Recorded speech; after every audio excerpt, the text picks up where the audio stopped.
The experience we have of moving our clients to the cloud is we have around about 60 clients, and we've moved the majority of those, not all of their services, but key aspects of their services to the cloud. So that is, email, backup, hosted services, virtual desktops, whatever suits their needs. But there's definitely, I can't think of any clients where we haven't migrated at least one portion of their IT to the cloud. The main advantage of moving to the cloud is the scalability that you're tapping into.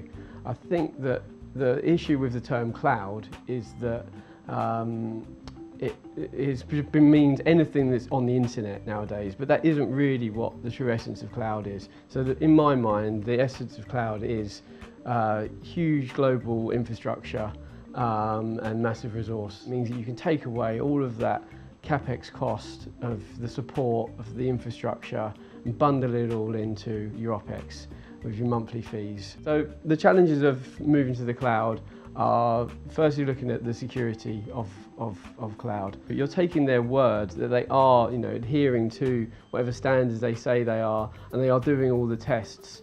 The other issue is you've got to look at the performance, and you've got to look at the bandwidth that's available. The reason that the cloud is more susceptible is because as these companies are getting bigger and bigger, they're becoming bigger targets. So it's not to say that they're actually less secure than what you may be managing yourself in your own IT department. It's just that they're a bigger target. So there are certain elements of your infrastructure and IT services that you wouldn't want to move to the cloud.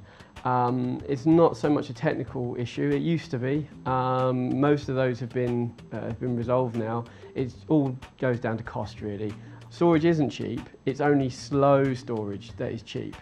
When you want to use really, really fast storage, the cloud providers will charge you just as anyone else would if you were to buy that very expensive hardware. The steps that a company needs to make when moving to the cloud is, starting point is getting their requirements listed out.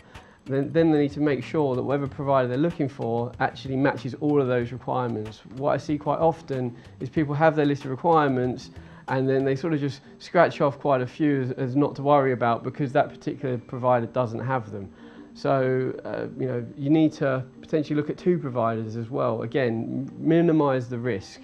Just take the stance that, well, maybe it's all going to go wrong, and maybe you're going to lose all your data, maybe everything's going to be deleted. Because if you take that stance, you can then put a plan in place to then use another provider to have a backup copy.